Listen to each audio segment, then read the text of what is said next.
आशीष जोशी, गणित शिक्षक, शासकीय उत्कृष्ट विद्यालय शाजापुर। हम आज बात करेंगे क्लास 10th में निर्देशांक ज्यामिति में। जी हाँ, ये एक ऐसा चैप्टर है जिसका नाम सुनकर अक्सर बच्चों को डर लगता है, पर मात्र 25 मिनट में हम इस चैप्टर को आसानी से क्रॉसओवर कर लेंगे।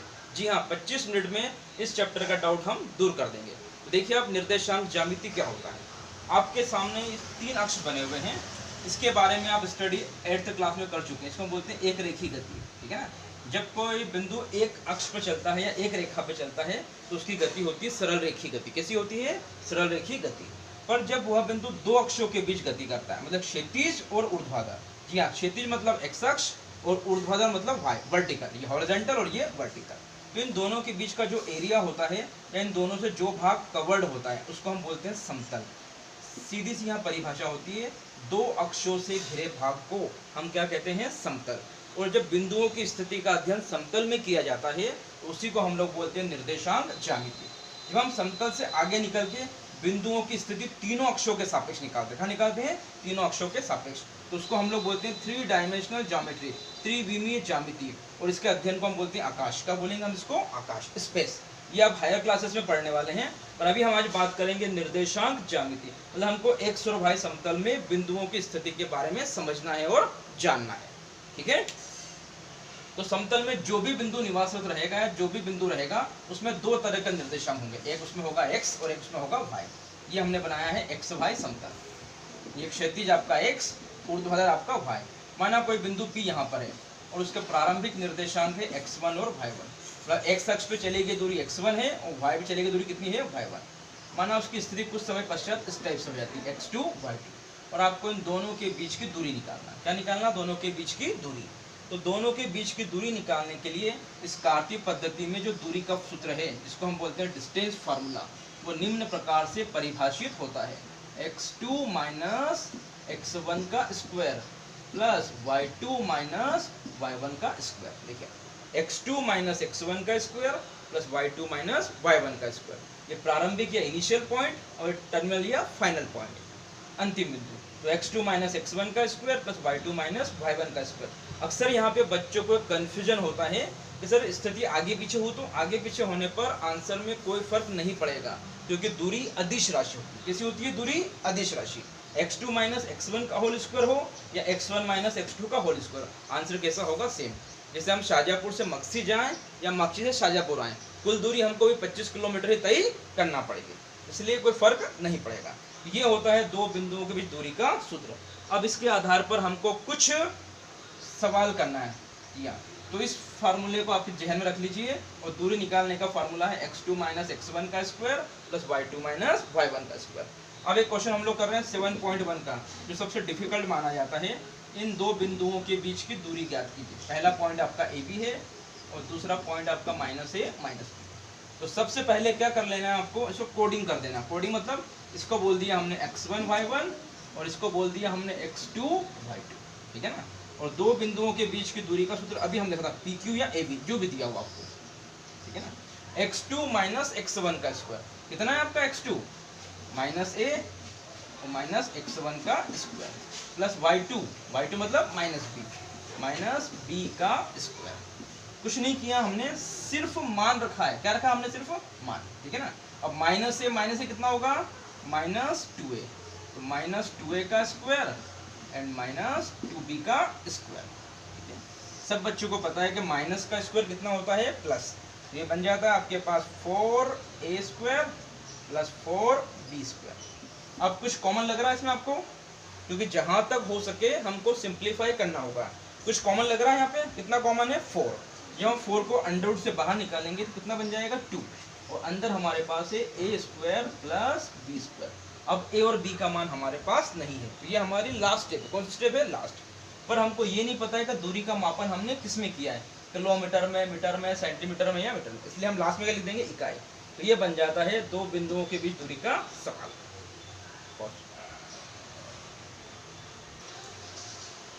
अब हम लोग देखते हैं दूरी के सूत्र के एप्लीकेशंस। अब हमारे पास जो क्वेश्चन आते हैं वो पहला क्वेश्चन बनेगा दो बिंदुओं के बीच दूरी निकालने के लिए।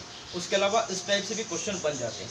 आपके पास 3 बिंदु होंगे A, B और C, और आपसे पूछा जाएगा कि दिखाई गए समबाहु त्रिभुज के शीर्ष हैं या समद्विबाहु त्रिभुज के शीर्ष हैं या समकोण त्रिभुज के शीर्ष हैं। तो क्या करना होगा आपको, इन बिंदुओं के बीच से आपको दूरी निकालना होगी। पहले निकालना होगी आपको ए और बी के बीच की दूरी, ये बन जाएगा x1 y1, ये बन जाता है x2 y2।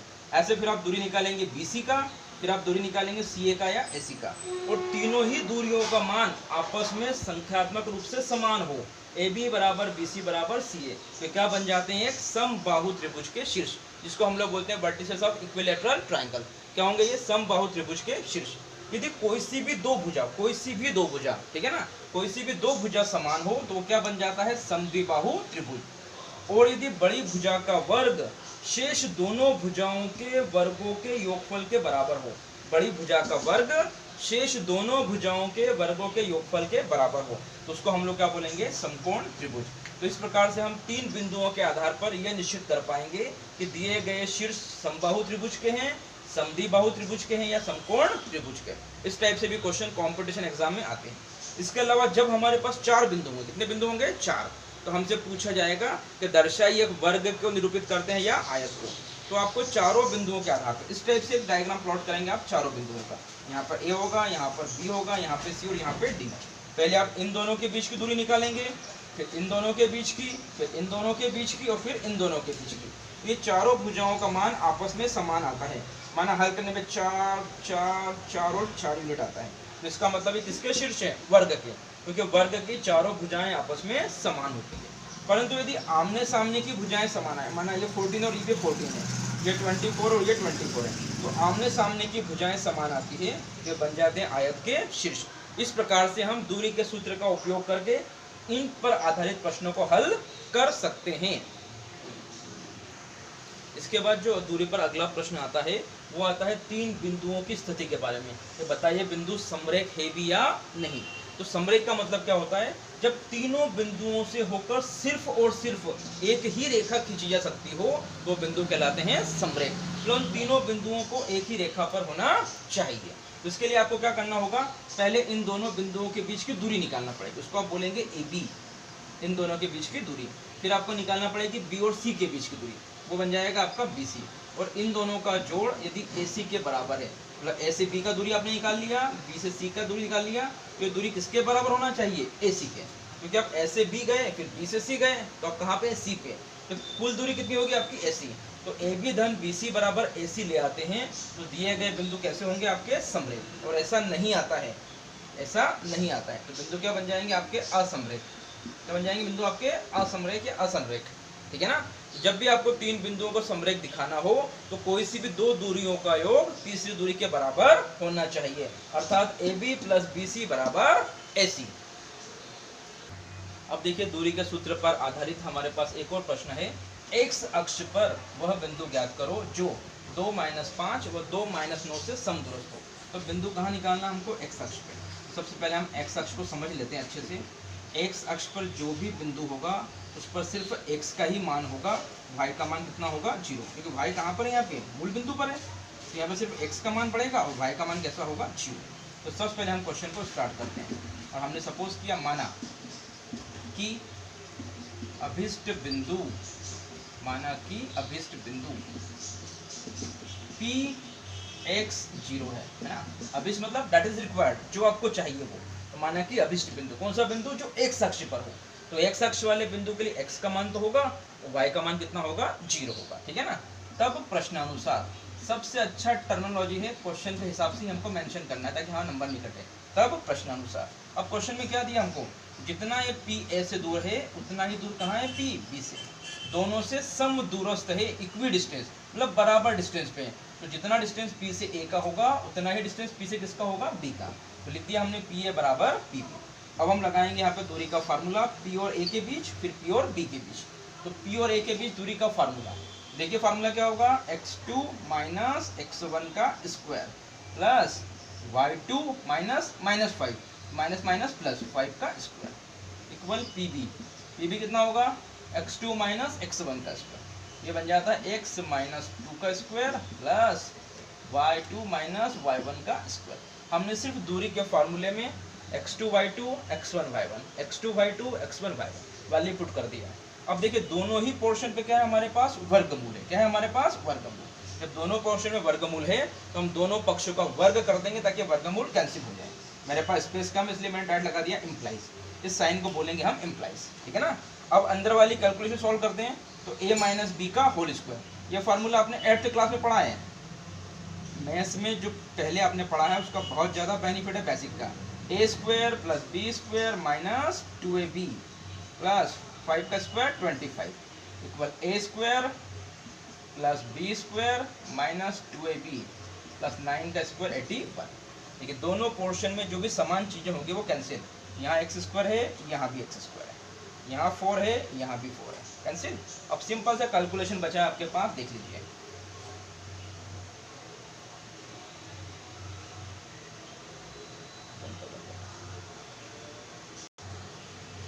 देखिए अब हमने जो समान टर्म्स है वो क्या होंगे, कैंसिल। तो ये जो माइनस का 4x है अभी कहाँ जाएगा हमारे पास, राइट हैंड साइड में। यहाँ प्लस का 4x है और 81 प्लस का जरा के माइनस का होगा, तो यहाँ बन जाता है 25 माइनस 81। कितना हो रहा है 25 माइनस 81 और इक्वल कितना होगा हमारे पास 4x प्लस 4x। जब 25 में से 81 माइनस करेंगे तो बच जाता है माइनस का 56 और 4x प्लस 4x 8x। 8 की टेबल में आता है 56 तो इक्वल x, तो x का मान आता है -7। तो अभिष्ट बिंदु P कितना था हमारे पास, x 0। ये बन जाता है x का वैल्यू -7 और y का वैल्यू 0। तो x अक्ष पर जो बिंदु है वो कितना होगा, -7 0। ये हमारा आंसर। अब हम लोग आते हैं अगले टाइप का प्रश्न। तो निर्देशांक ज्यामिति में जो अगले टाइप के क्वेश्चन बनते हैं वो आते हैं विभाजन सूत्र से, जिसको हम बोलेंगे सेक्शन फार्मूला। क्या बोलेंगे इसको हम, सेक्शन फार्मूला।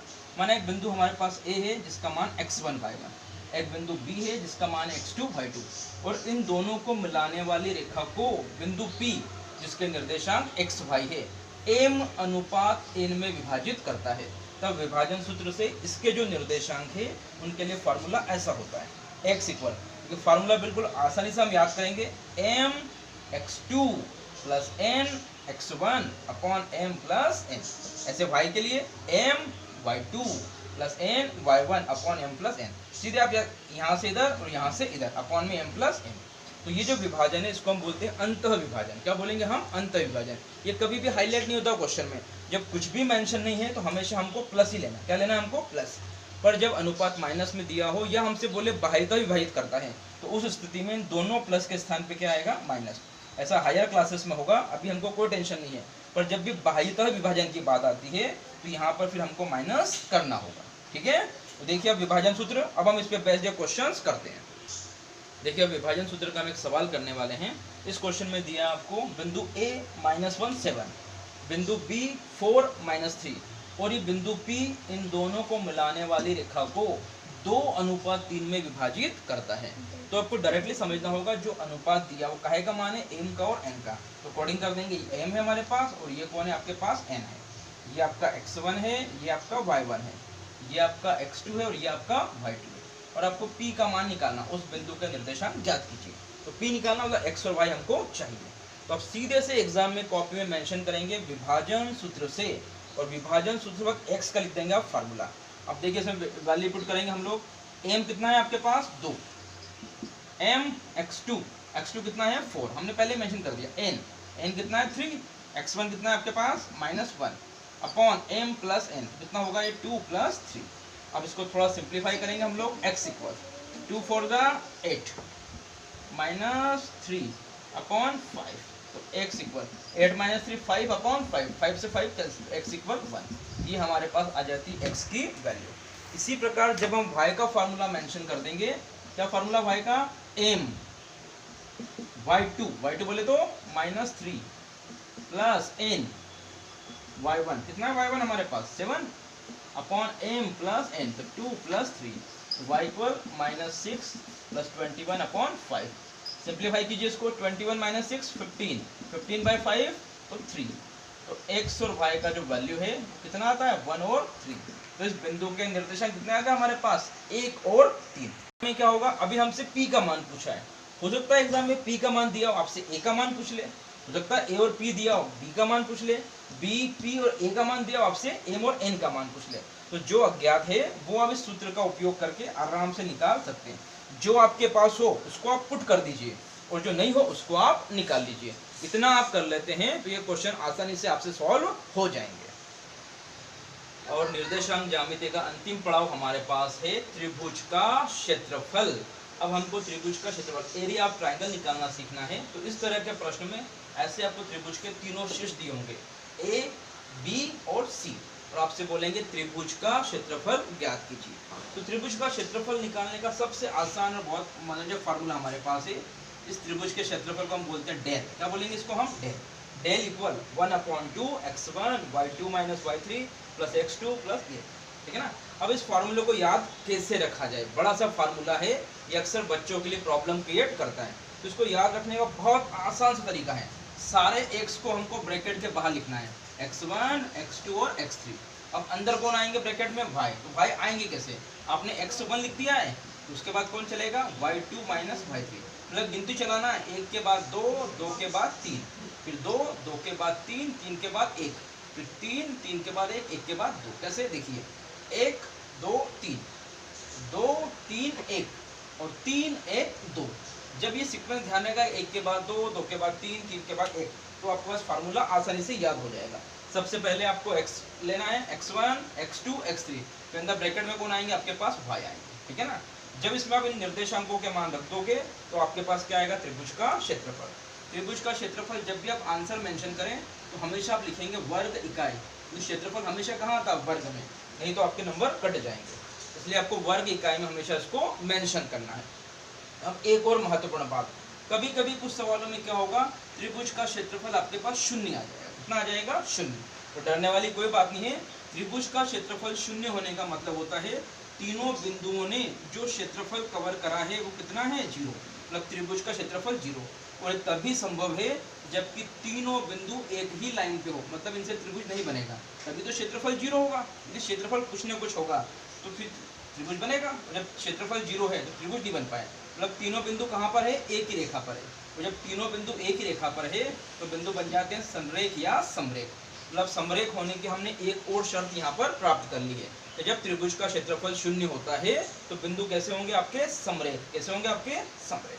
एक चीज और महत्वपूर्ण है, कभी कभी त्रिभुज का क्षेत्रफल ऋणात्मक भी आ जाता है। मतलब जो आंसर आपका आएगा वो कहाँ आएगा? माइनस में। यदि आंसर माइनस में आएगा तो आपको मेंशन करना है त्रिभुज का क्षेत्रफल कभी भी ऋणात्मक नहीं होता है। इसलिए माइनस चिन्ह की उपेक्षा करने पर वो इसलिए माइनस में आता है कि आप ए, बी और सी की पोजीशन को इंटरचेंज कर देगा। कभी कभी सवाल इस तरह से दिया, 5 6 7 9 और 1 2 से घिरे हुए त्रिभुज का क्षेत्रफल ज्ञात करो। तो हमको ही नहीं पता ए कौन सा है, बी कौन सा और सी कौन सा है। पर हम लोग जनरली क्या करते हैं? इसको ए लेंगे, इसको बी लेंगे और इसको सी लेंगे। तो हमको नहीं पता मुख्य शीर्ष कौन सा है, इसलिए मान कहाँ आ जाता है? माइनस में। तो कभी आंसर माइनस में आता है तो आपको मेंशन कर देना है त्रिभुज का क्षेत्रफल कभी भी ऋणात्मक नहीं होता है। साथ ही कभी कभी इसके एप्लीकेशन लेवल पे क्वेश्चन आते हैं।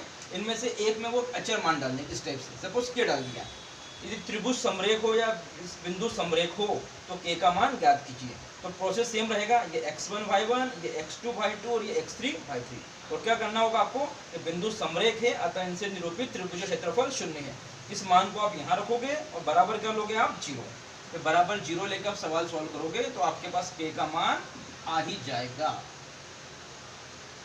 अब ये तो बात होती है हमारी निर्देशांक ज्यामिति की। हमने 20 मिनट में निर्देशांक ज्यामिति के हर पहलू को कवर करने की कोशिश कीजिए। एक बार आप कोशिश कीजिए और चैप्टर को कवर कीजिए, बहुत आसानी के साथ आपका निर्देशांक ज्यामिति कंप्लीट हो जाएगा और आप भूल भी नहीं पाओगे। ओके, जय हिंद, जय भारत, धन्यवाद।